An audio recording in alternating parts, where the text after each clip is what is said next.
heated in California, where activists who supported reparations there thought they were on the cusp of getting some of the most ambitious reparations legislation in American history. Then all of a sudden, it fell apart.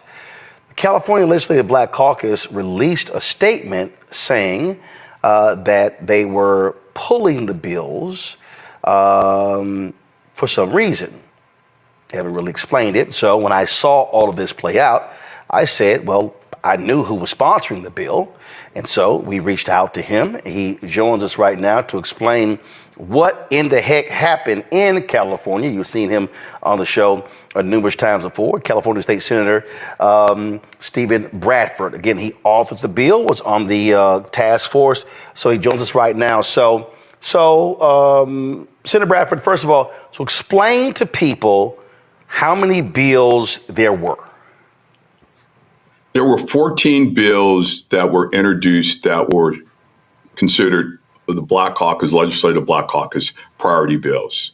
There was a few more that weren't deemed priority, but the ones identified for the caucus that we all supported unanimously, I should say, it was 14. Okay, so there were 14 bills. So you're in the Senate. What got through the House?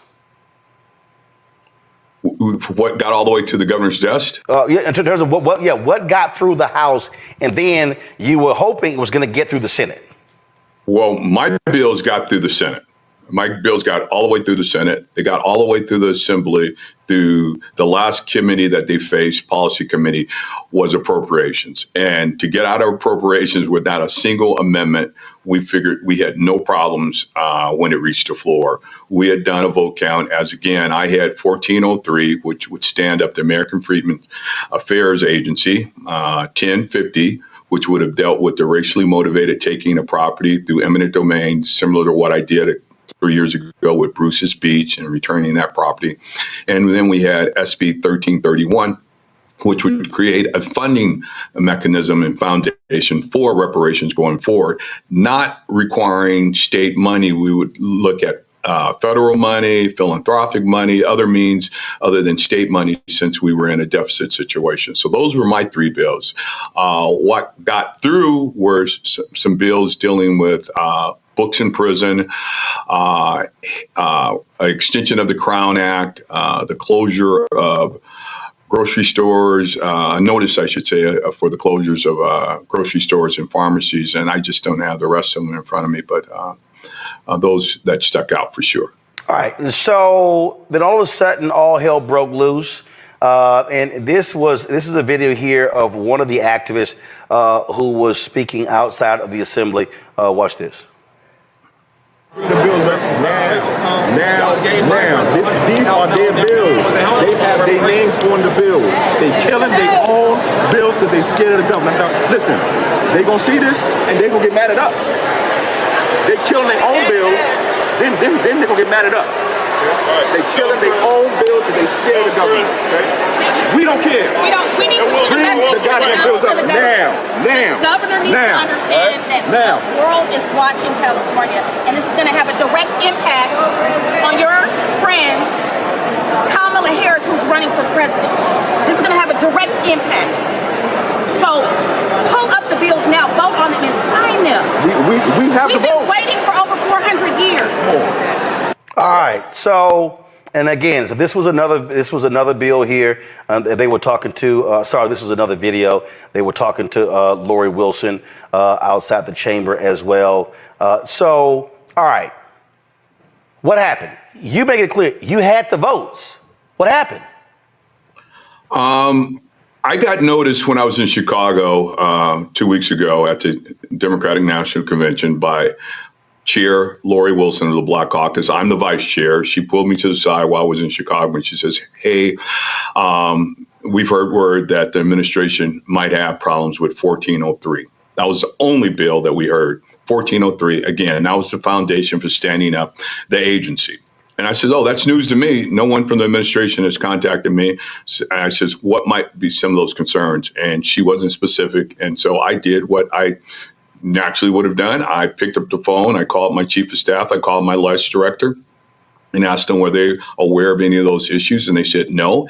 And upon my return on Friday, we had a Zoom meeting with the director of finance for the state of California, and he explained what those concerns were. Joe Steppenshaw, who's a stand-up guy, and he just said, hey, Mr. Bradford, under these tough budgetary deficit year, we have some problems with standing up the agency, and we just have concerns.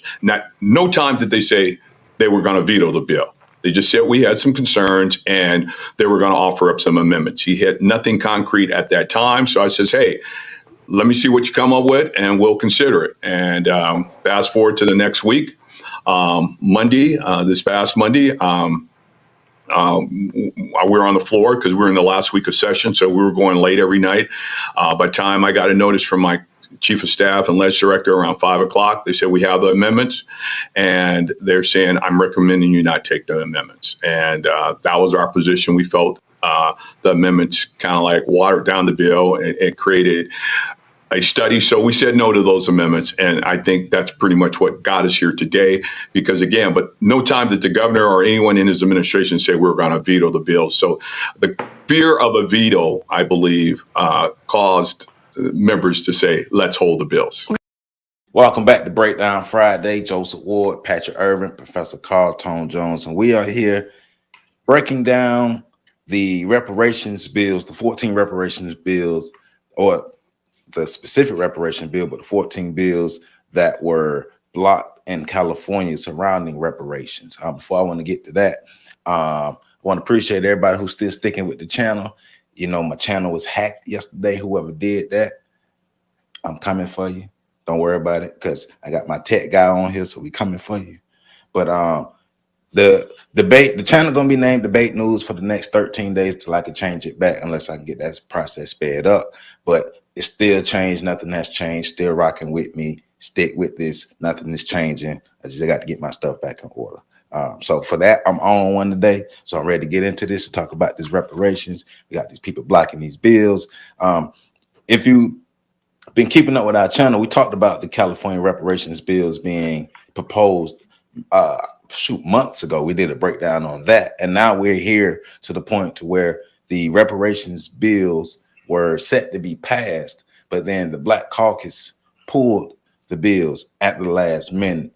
And from the gentleman who was just talking, he was saying that Stephen Bradford, the California state senator, he was saying that the Black Caucus wanted to add amendments to the bills at the last minute.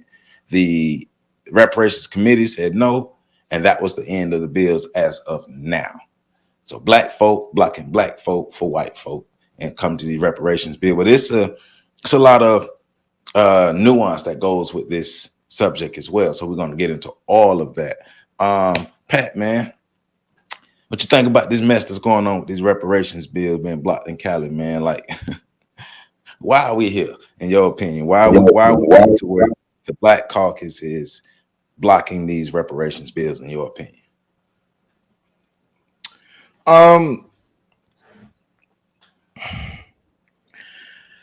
Well, the guy was saying that he thinks that, well, he opted to, can correct me if I'm wrong, he opted to kill the bill. They were opting to kill the bills because they were trying to water them down by turning them into studies. Right. And adding the amendments to the bills. Yeah.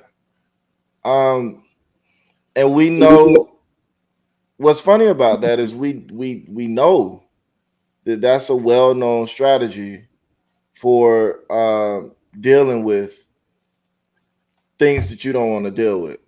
Right. So well known, in fact, that they're teaching it in schools. Ask me how I know.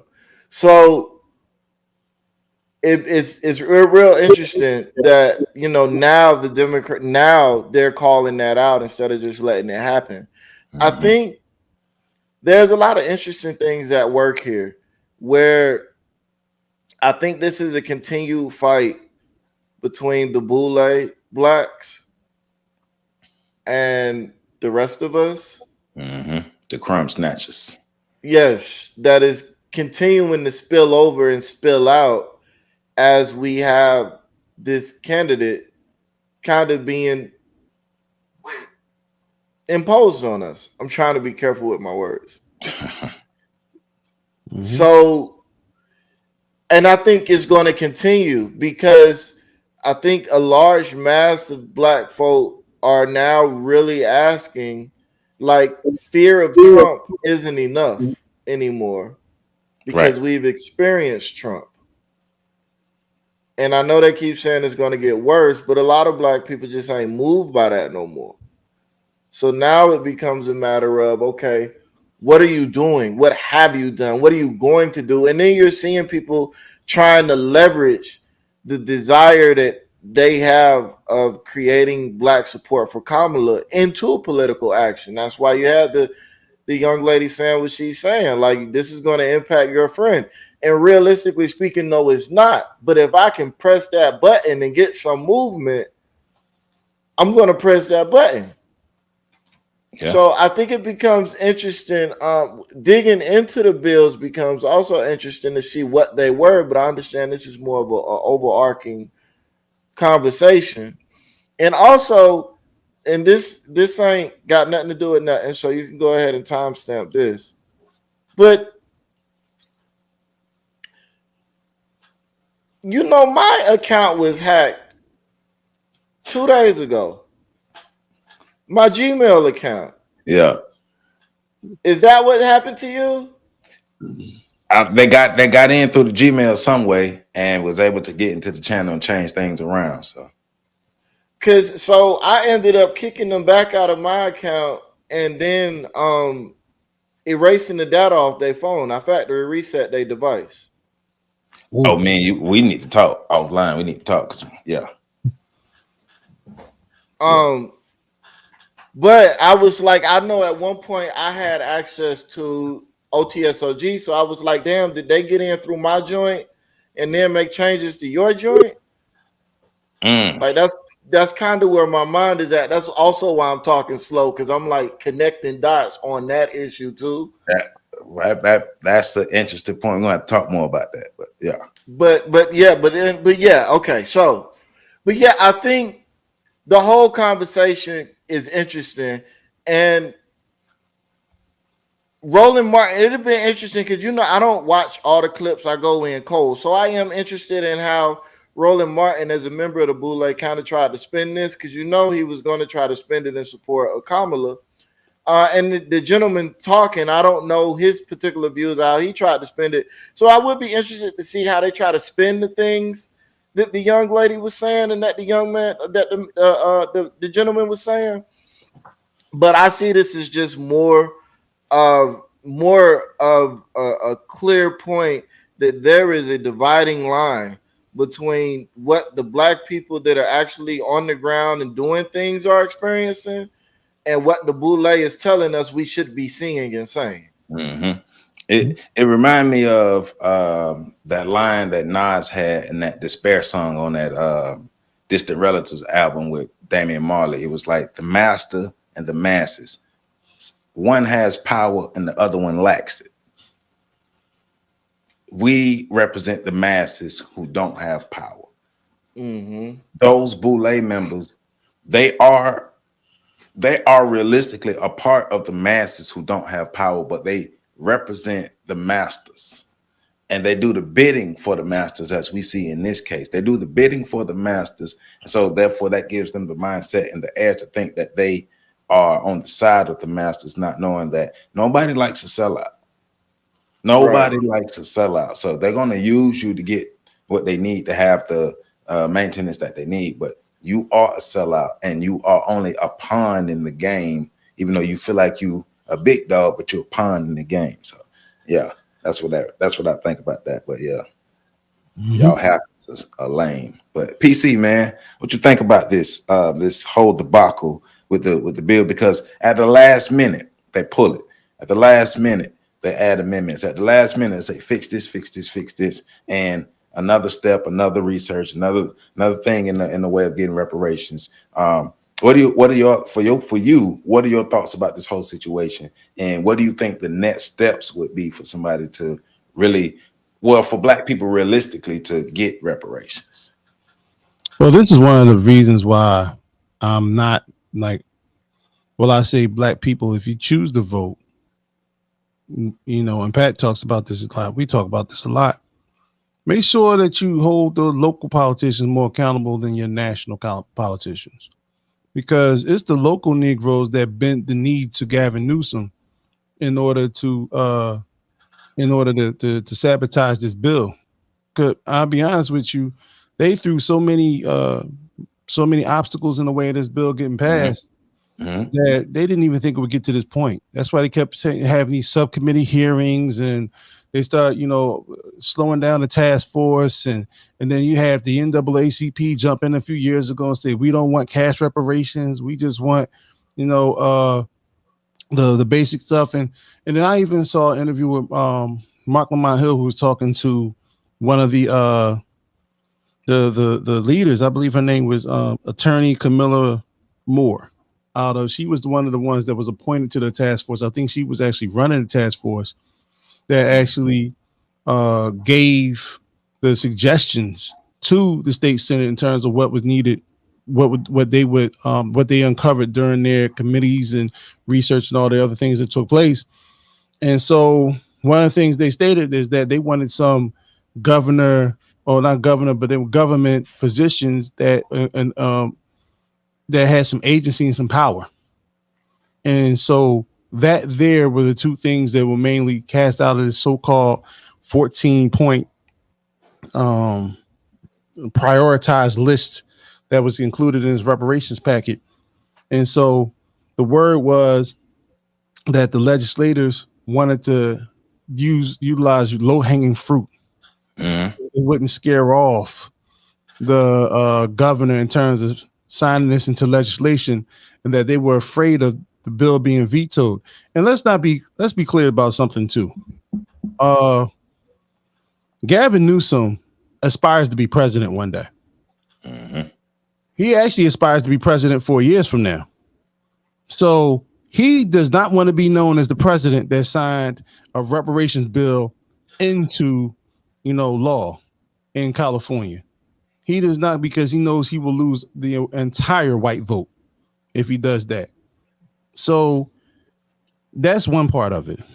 The part that we look at, and y'all were talking about a few seconds ago, is the fact that the Boule faction they would be able to silence the grassroots. They're not able to do that anymore. Social media has created a funnel, because the media itself, if you talk about 20 years ago, nobody would have known that there was opposition to them pulling this bill in the Senate, because nobody would have reported it, because the media itself is in cabal with the powers that be. So we talk about these cats that want proximity to power, the Black Boule. They understand that their position is in the balance, so they get their marching orders. About the keepers and protectors of the urn. Well, the urn represents white supremacy. So, you know what I'm saying? When we talk about what they do and how they operate to make sure that we'll never be a threat to the structure that's here. Yeah. And the grassroots ain't really going for that, because the grassroots are tired, and the grassroots have been fighting for power. And the grassroots, and this is one of the reasons why it was the brother here in Philly that's been trying to get me to join the reparations task force here. And I told him, I said, this is the one thing I disagree with in how all y'all are operating. You have to amass power first. I'm not going to be out here petitioning for something you owe me. I'm going to knock on your door and say, bruh, you can't come outside until I get my money, until I get what you owe me. And the way you do that, you don't depend on a government like they did in California. Respect to all of those brothers and sisters who fought for this, because it's hard work. And I know that they did it in good faith for Black people. So I'm not criticizing them from that. But what I often said was, you can't do this with shortcuts.